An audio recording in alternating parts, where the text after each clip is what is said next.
Reducing burdensome regulations, it is a big focus for farmers today, and that's why many are looking to the REINS Act, which aims to prevent federal overreach by increasing transparency in the regulatory process.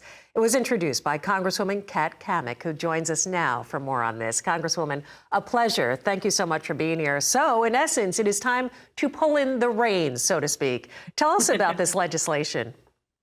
Well, it's a very simple, elegant bill, if I do say so myself, but incredibly consequential, as we know that the fourth branch of government is the administrative state. You have unelected, nameless, faceless bureaucrats that have been writing the laws, enforcing the laws, and up until Chevron was decided last year with the Supreme Court, they were judge and jury on them as well. And so the REINS Act is very simple. It says any major rule or regulation that has $100 million or more to industry impact has to come back to Congress for an up or down vote before it can go into effect. Now, that's pretty critical because what we've seen is the only tool in the toolbox for Congress is a CRA, Congressional Review Act.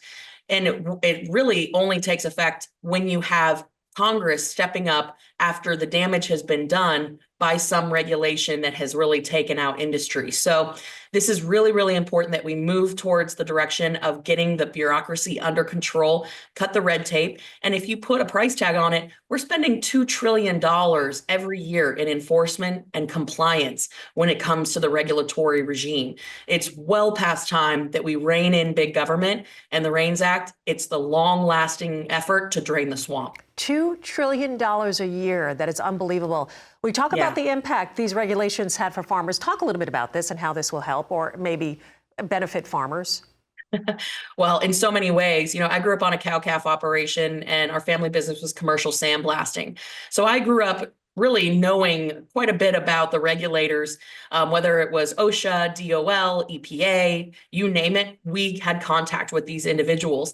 And now you fast forward and you've got ridiculous regulations like WOTUS, the waters of the US, where basically it says that any seasonably wet piece of property is subject to navigable federal standards.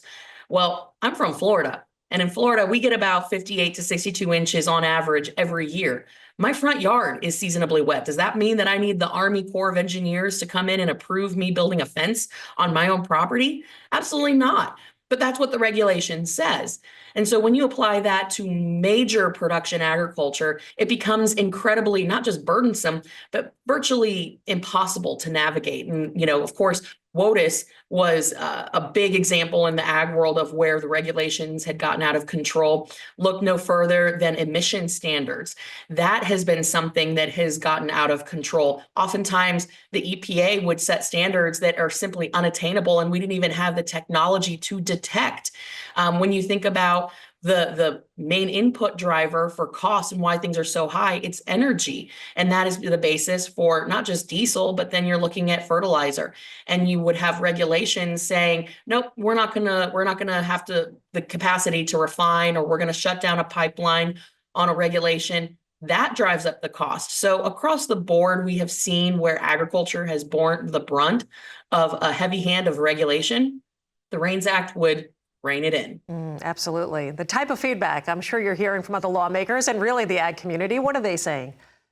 Oh, they're desperate for this.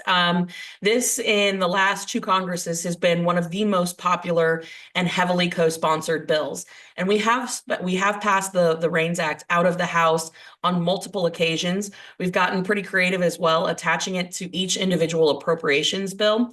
But in no surprise, the Senate has continued to just let the bill die. Now, President Trump has said he supports it and he would sign it into law, which is why we've taken the step to put this package into the reconciliation bill, which is a must pass and allows us to actually avoid the 60 vote threshold in the Senate. So there's a very good chance that we could see the REINS Act become law before the end of the year. Wow, that is good news, putting that in the reconciliation bill. Incredible.